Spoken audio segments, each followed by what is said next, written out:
What's up, guys? I'm back with another video, and today I'm going to be doing my top 50 NBA players list. I'll be showing 5 players at a time and having diagrams of points, assists, rebounds, and all the other stats. If that stat is green, that means that's they have the best points per game average out of the 5. If it's red, that means they have the worst point per game average out of the 5, and that goes for all the other stats as well. Some of the players that would be left out in this list are Kyrie Irving, Stephen Curry, Kevin Durant, and Klay Thompson for how much time they missed. Without further ado, this is B-Ball Central and Jackson Rogers. Please like and subscribe. Let's get right into it.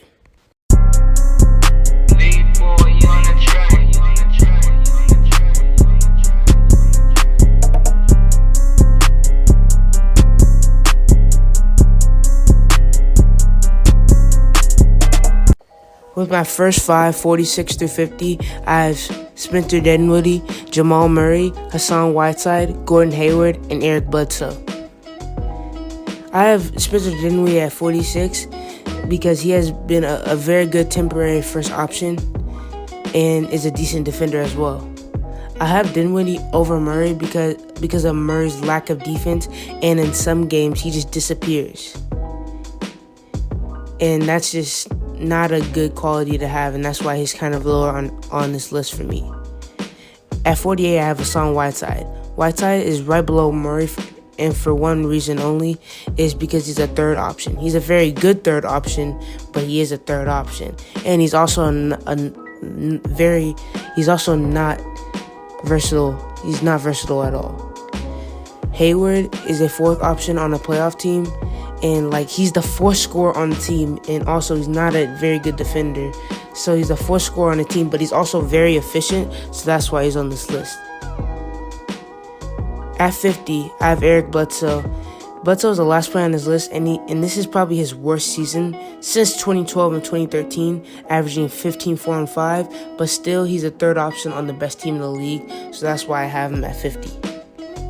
My next 5 is De'Aaron Fox, Tobias Harris, Danilo Gallinari, Nikola Vucevic, and John Collins at 41 through 45. De'Aaron Fox is the leader of this 5, and I have him lower on this list because of the amount of games he's played this season, and his efficiency went down. But he's still a 20-point scorer. Tobias Harris and Danilo Gallinari have basically the same stats and have very similar play styles. This pick is honestly who you prefer, but I prefer Tobias Harris a little bit more than Danilo Gallinari. Next, I have Nikola Vucevic and John Collins together. I have Vucevic over John Collins because of the winning aspect, and John Collins was out for a while. Also, Vucevic is a first option, and Collins is an obvious second option.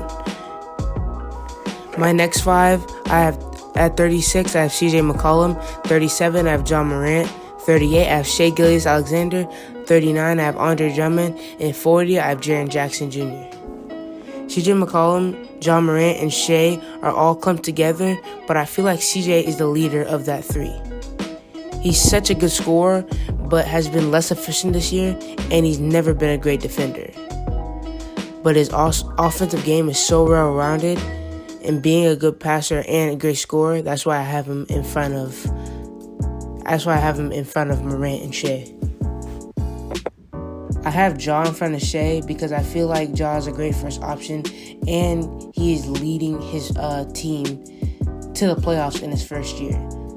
Shai, on the other hand, defers to Chris Paul. Even though his team's still a playoff team, I feel like he defers to Chris Paul, and their playmaking and defense outweighs each other, so that's why I have Ja over Shai. But Shai is still a really great player in his second year. Next, I have Andre Drummond and Jaren Jackson Jr. together. The two bigs have completely different play styles, but I have Drummond over him because I feel like he's a little better. I mean, Drummond's averaging 17 points and 15 rebounds, but he hasn't been in a winning situation this season on Detroit or Cleveland.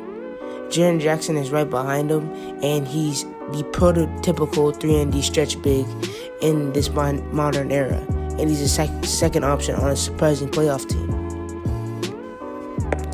My next 5, I have Jaylen Brown at 31, Jrue Holiday at 32, D'Angelo Russell at 33, Zion Williamson at 34, and Bojan Bogdanovic at 35.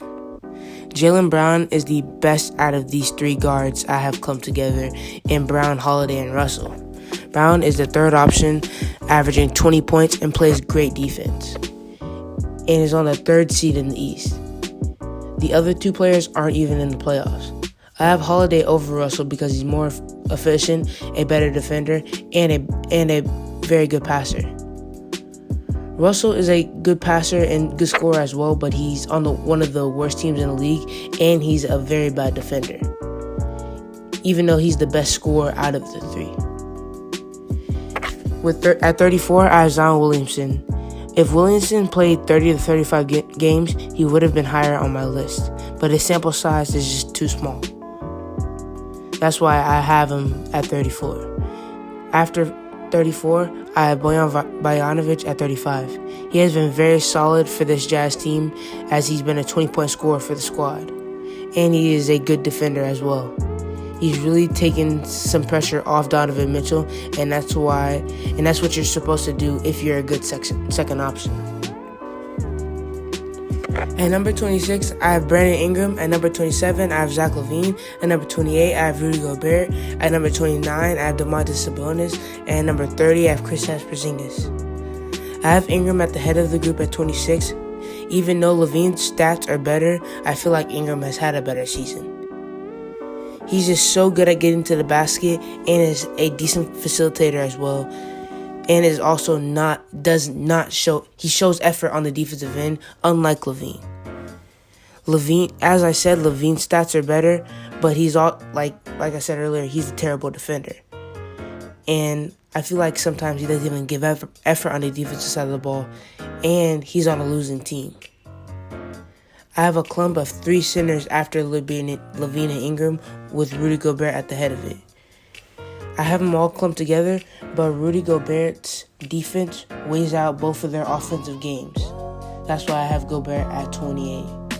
Then Domantas Sabonis is the first option on a 6-seed team, and Kristaps Porzingis is the second option on a 7-seed team.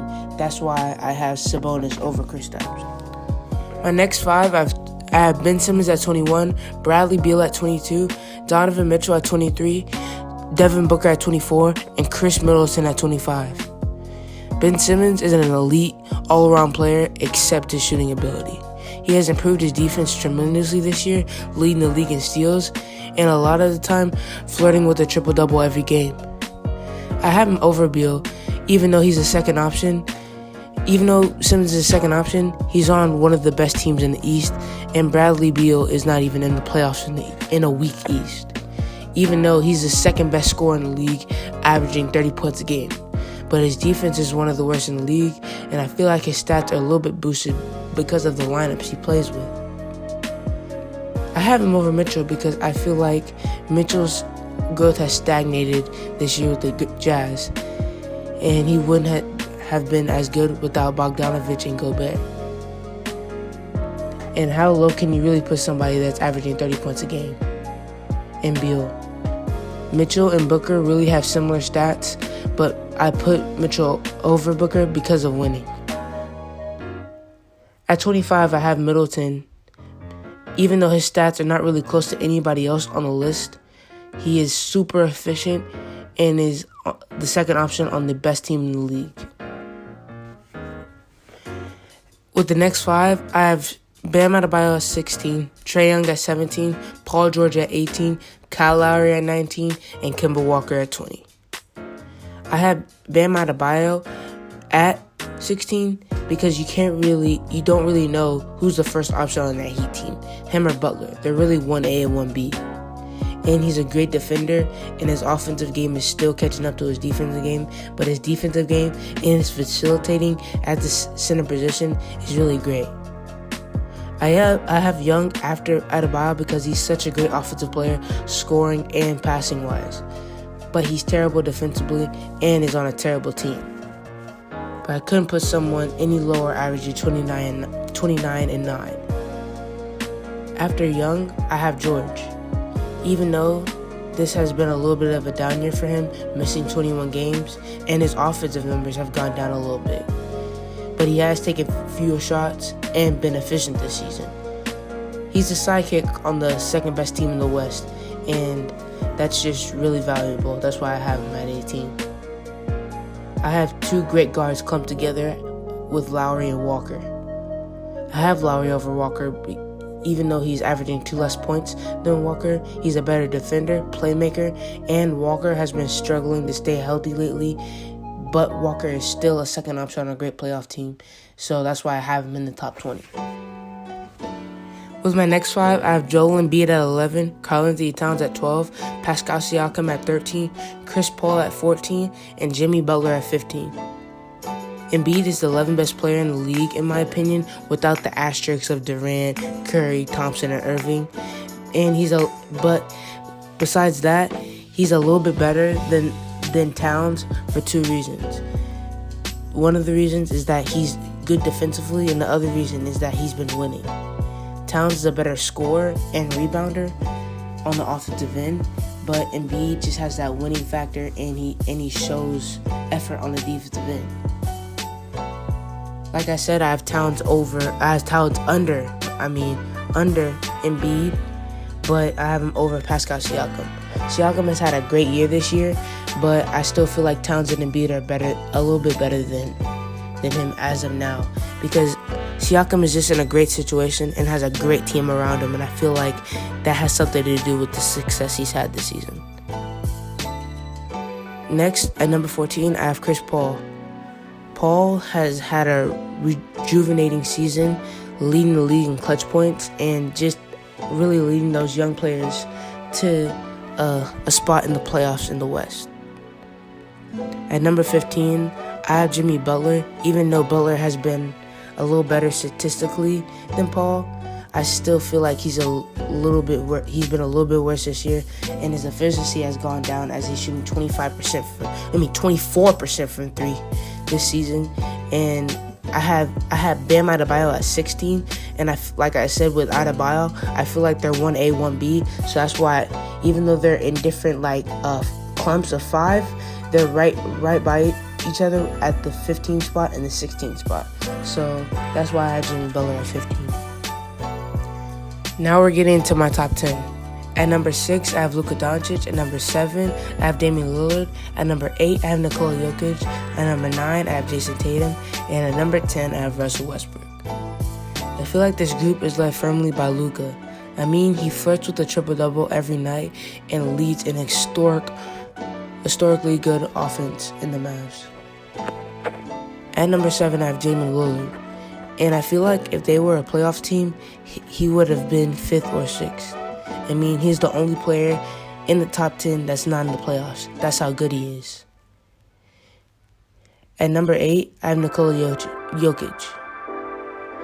Nikola Jokic is just a great player and a great facilitator, and is the first option on a great playoff team. There's really not a lot I have to say about Nikola Jokic. He's just been very consistent this year, but after his slow start to the season. At number 9, I have Jason Tatum. If Jason Tatum had a full second half of the season, he would have been higher. He was averaging 29 points after All-Star break, and also has been averaging 23 points throughout the whole season, and has took that first option for a while now. Actually, he's been the real first option on the Celtics. At number 10, I have Russell Westbrook. These last 2 months of basketball, I feel like Russell Westbrook was the best player on the Rockets, and the fit is better than I thought it was going to be at the beginning of the season with the Rockets. Now we're getting into the top 5. At number 1, I have Giannis Antetokounmpo. Number 2, I have LeBron James. Number 3, I have Kawhi Leonard. Number 4, I have Anthony Davis. And number 5, I have James Harden. I think Giannis is the most dominant player in the league, and he has the best record in the league. And he has the worst sidekick out of the top 3 players in the league. But I feel like LeBron this year has been better than Kawhi, and that's why I have him at 2. They're at the same level with scoring, but I feel like LeBron's passing is better than Kawhi's defense. Davis is 4th under Kawhi because he's the sidekick and Kawhi is the main option. I have Harden at 5 because of his lethal scoring ability, but he's been less impactful this season, especially as of late, before the season was suspended. But I still have him over Luka by 11. Alright guys, that's all I got for you guys today. Like I said, some of these players on this list have a little bit of an asterisk by them because of the players that have been left out because of injury, as Kevin Durant, Kyrie Irving, Stephen Curry, and Klay Thompson. But either or there, it was a great video to make, and it was a lot of fun. While you're here, check out my last video with the top 10 mock draft and my Jalen Green video that I made last Thursday. Please like and subscribe and comment, and I'll see you guys next time. I would visualize things coming to me that I wanted or whatever. Drive home and think, well, I do have these things. They're out there. I just don't have a hold of them yet.